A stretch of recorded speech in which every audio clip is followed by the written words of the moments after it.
On this trip, Rangers Jerry Trout and Ransom Turner lead a video team to document restoration progress. Part of the group remains behind to try and remove the paint sprayed onto the stalagmite. It will take them over 4 hours to remove 2 square inches of paint. This cave formation will never be the same.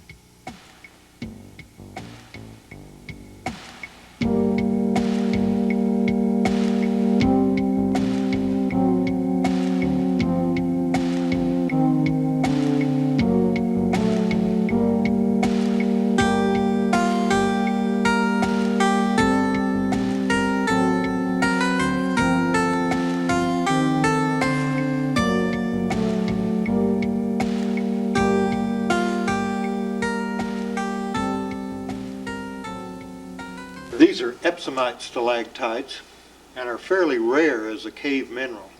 As you can see here, when they're this pure in calcium sulfate, they almost resemble icicles. This is one of the areas of the cave that we're particularly concerned about dust being kicked up by cavers, because if you kick up enough dust to come through the air to touch these formations, it will very quickly become impregnated in the formations and discolor them. This room was discovered in 1960 and was named the Candle Table Room. You can tell by the tables why the name table. The candle-like top here, however, is missing. It was vandalized. It had a small stalactite on top with a wick-like top. This entire table was vandalized in 1961, and it was broken completely off, and vandals managed to carry it about 1,000 feet towards the entrance. They abandoned it probably because it was so heavy. We've brought the table back in, we've drilled into the floor about 4 inches and into the formation about 4 inches, and we've installed a stainless steel peg, and then by the use of epoxies developed by a caver by the name of Jim Worker, we've stabilized the table. Many formations have been destroyed by people recklessly rushing through cave passages to meet a schedule or to get to remote sections of the cavern. A few extra moments of time could prevent this needless destruction. Proper cave management and conservation can be summed up in the caver's creed. Take nothing but pictures, leave nothing but well-placed footprints, and kill nothing but time.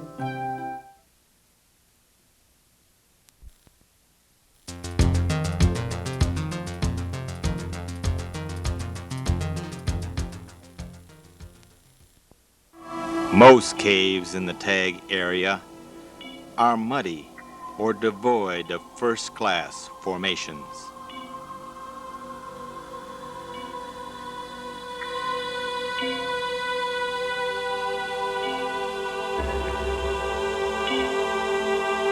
Blue Springs is an exception to that rule. The cave has a small entrance and initially had only one small chamber. In 1989, Tamara Kaplaner and Gary Chambers squeezed into the narrow entrance passage. Tamara managed to squeeze far enough to ascertain that the narrow passage became wider after an impenetrable blockage. Interest in the cave picked up, and many workers labored to open the restricted area. Gerald Money led the first discovery trip, and what they found was incredible. There is now 31¼ miles of surveyed passage, and they are still surveying and pushing the cave. Like Lechagia, trips to the rear of the cave require overnight, underground camping trips.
I'm Alan Padgett, the area manager of Crockford Pigeon Mountain Wildlife Management Area. I'd like to welcome you to the state property today. One of the problems that we have on public lands is trash, from the casual litter bug to hazardous waste. These unthinking people just throw stuff and someone has to pick it up. And it costs taxpayer money, and it was money that we could spend better on doing other things for resources. But these people just don't care and don't know.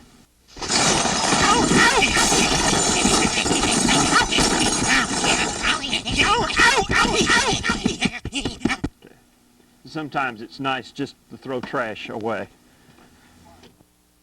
Formations, stalactites, stalagmites, and the like. And the trouble is often they're broken by carelessness, people not watching where they're going, crawling across them, bumping their head into them. But even worse is the uninformed slob that breaks them on purpose. Photographic monitoring of this cave shows systematic destruction by some unknown callous vandals who are hacking their way through the passages.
Concerned cave conservationists often can repair some of this damage, oftentimes by gluing parts back onto the formation.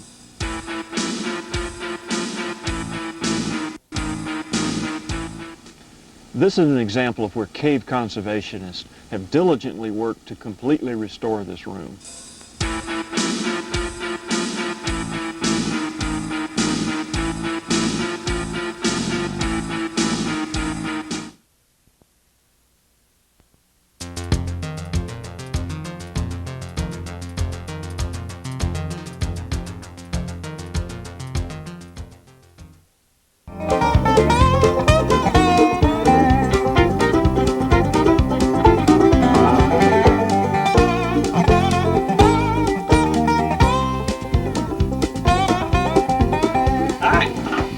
This is Greg Small from the Middle Mississippi Valley Grotto, and I'm standing in front of the entrance of Bromore Cave in Perry County, Missouri.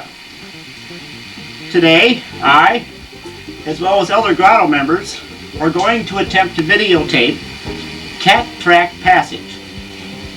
Cat Track Passage is a very mysterious and beautiful passage. It's mysterious because of the cat tracks that go down the sides of the bank of the passage. The cat tracks go in and the cat tracks go out, but not from this entrance. This entrance is man-made. Come follow us as we follow the cat tracks in the Cat Track Passage.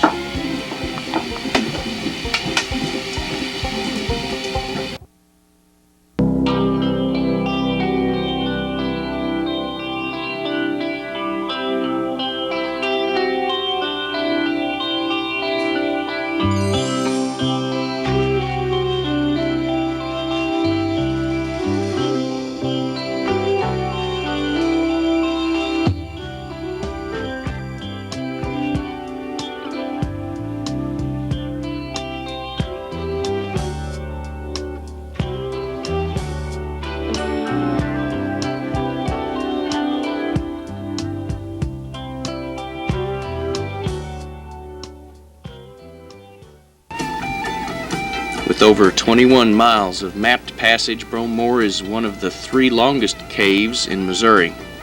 All 3 are located in the heart of Perry County.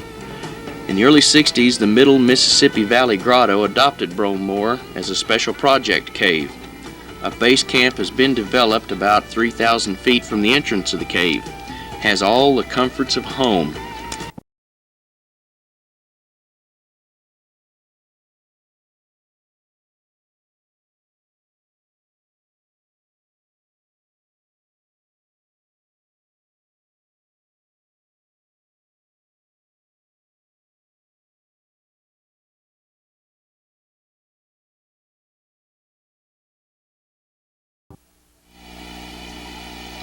This is the end of Cat Track Passage. As you see, it has been sealed up by breakdown. What's behind us, no one knows. Many cavers have tried, many cavers have failed. But someday a caver will try again. There could be more passage with more cat tracks that no one's ever seen before. Or it could be another entrance where this cat originally came in at. This is the end of this video. We hope you've enjoyed our trip.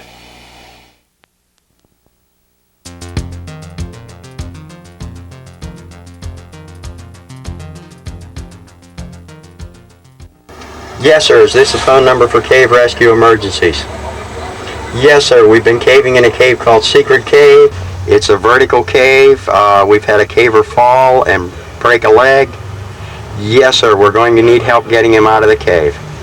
Yes, I will stay here until you call back. He was in the water. It looks like he broke his leg. Okay. Michelle's our medic over here. My name's Michelle. I'm a paramedic. How do you feel?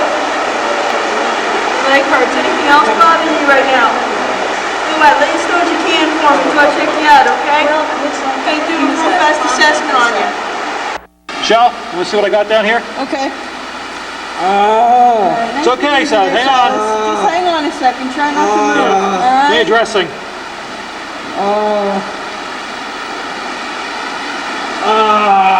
Okay. Get that bleeding controlled. All right.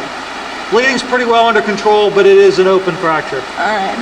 So we're just going to take your temperature here and put this way up under your arm here.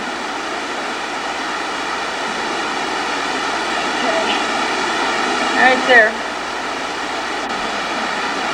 Okay. I just noticed how it gets to be too tight around that leg.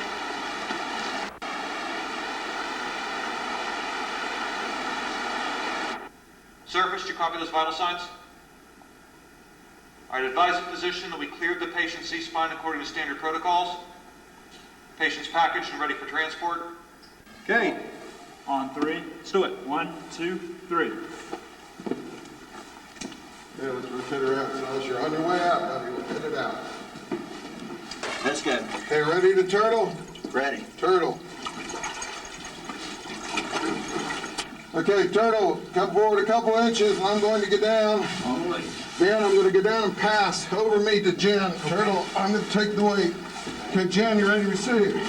Got it. Okay, come right over me. Take me. Okay, Silas, this is a little bit tricky here. Hey, come on out. Okay, Silas, we're almost out of this tight stuff, buddy. It's getting bigger on us. I'm in the opening here. You guys get up around us here. Get in position. Medic, here he comes. Go, Chuck. Go. Silas, go. Past Chuck. Going up to Jack. There you go. Okay. You get people in front. Pass Work it. around. Work around. Watch you coming down. Face clear. Keep an eye on that ceiling. Face clear. Face clear. Ready to receive. All right. Let's go. Silas, I got you, buddy. Don't you worry. Silas, Coming get down. a little Got bit it. head down here for a minute. I'm with you the whole way. Watch his feet. All right, he's clear. Feet clear. Good here. He's clear.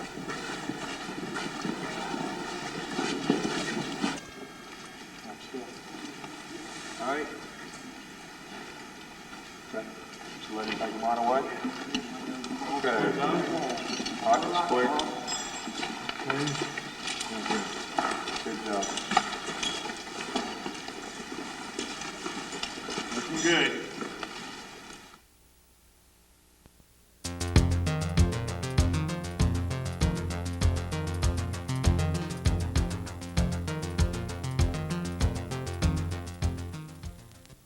A major breakthrough occurred in Sotno de San Agustin when the cavers found a large streamway roaring through a tall gallery of polished limestone. They called the new passage the Gorge.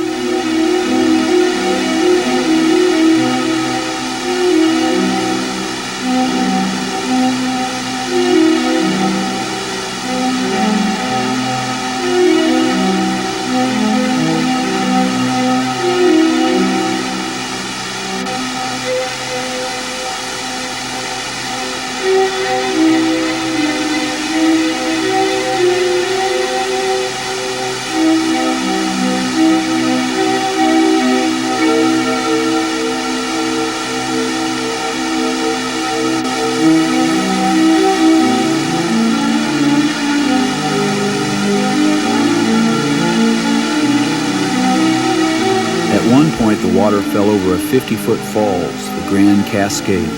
On that first trip, the cavers rappelled right down through the full force of the water.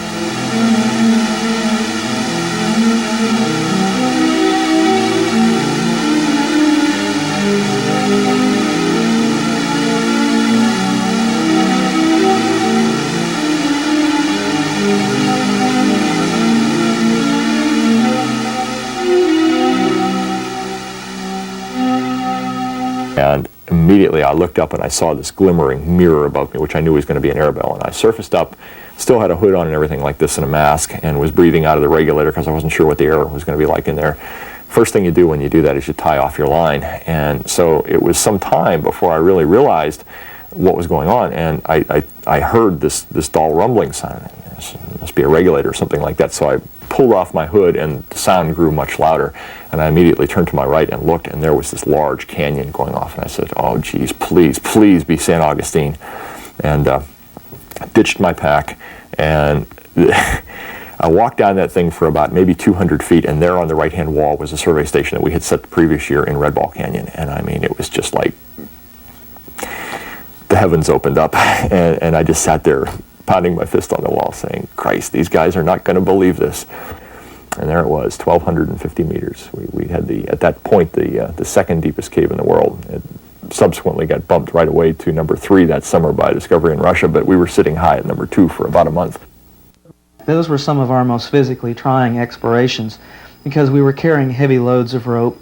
We were groveling through these low passageways. The walls were crumbly and gritty, and the grit got down in your cave suits and chafed your skin and you bled. The ropes became coated in grit, and as we would rappel down, it would eat through the bars in our rappelling devices, and the grit would get down into our necks, and it was very uncomfortable to pass through the passage.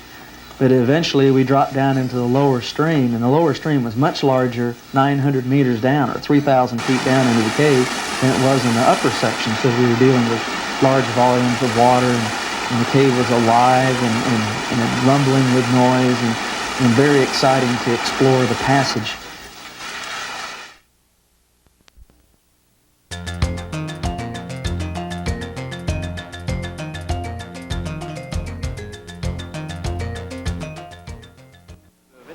When on the 27th of July 1888 the 29-year-old lawyer E.A. Martel arrived in Camprieux to fathom the depths of the cave, he was regarded as a lunatic by village inhabitants.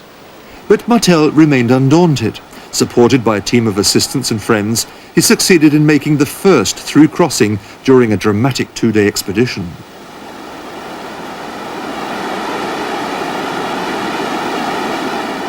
Since this time, generations of cavers and speleologists have explored every last crevice of the caves. They have discovered previously unknown tunnels, minerals and fossils, and unearthed traces of prehistoric man. However, the most exciting tour is still the classic route taken by Martel himself. Pour nous, bien équipés avec des bottes, avec notre éclairage, bon, c'est imperméable.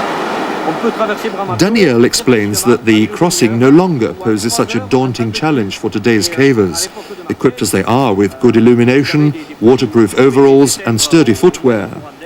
A matter of half an hour, or a maximum of 3 hours at high water. In Martel's day, of course, things were very different. These early pioneers carried only candles which could be extinguished by the next draft of air. Several of Martel's team were even wearing clogs. It was a courageous venture as they were unaware of what lay before them. Perhaps a 50-meter deep waterfall, a huge subterranean lake, or raging torrents. On reaching the surface, the explorers headed straight for the local town hall to put their feet officially on record. Bearing the signature of Martel and 6 fellow participants, the document is regarded as the birth certificate of speleology in France.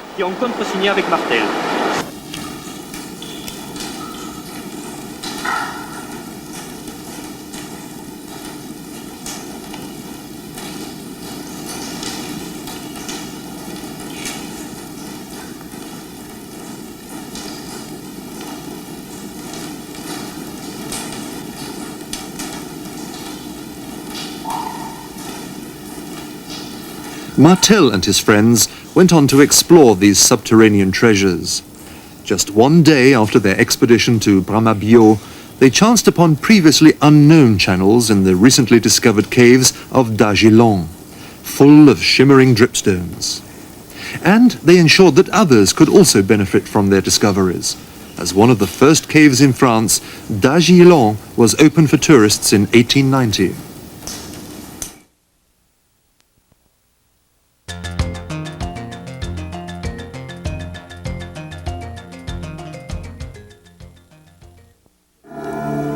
Mike Madden's mission to explore led to hundreds of dives. Teams of cave divers laid 140,000 feet of line, charting 26 miles of passages, all underwater, and established a Guinness World Record at having discovered the longest underwater cave in the world. But it wasn't enough. The exploration has taken his dive team to within a few miles of the sea. To break out would be a stunning achievement. It would be the first documented proof of a Yucatan underground river emptying into the Caribbean Sea. Eric Hutchison, Mike Madden, and Tom Iliff represent a merger of sport, science, and art. Together, they have set out on a journey to explore, study, and map deeper into the Earth's underwater system than any humans have ever been before. Their goal is to swim upstream from the ocean into the flow toward the Nahotch system and make a connection. If they're successful, it will be a fantastic feat, since they are still over 2 miles from the closest known entrance. This will be their first dive here, and they have no idea what to expect. We're almost to Heaven's Gate now, this huge formation you'll see right up ahead. What do you think, Bill? I think it's appropriately named. Mike, this is the most magnificent thing I've seen. This is like El Capitan. It's the Grand Canyon. And perfectly preserved since 10,000 years ago. No one's seen it before us. Opening into a room almost like a cathedral, a church. You do feel a religious moment, don't you? Moment of inspiration.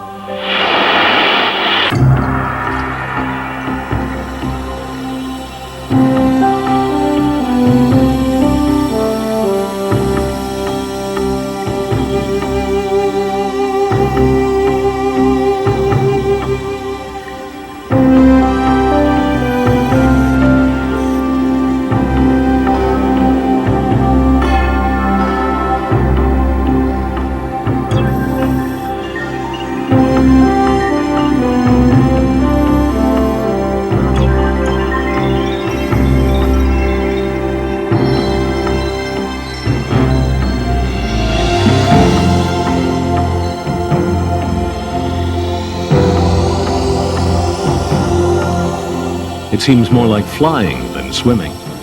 A new look of exploration into a new world, uncharted, unexplored, until the cave divers.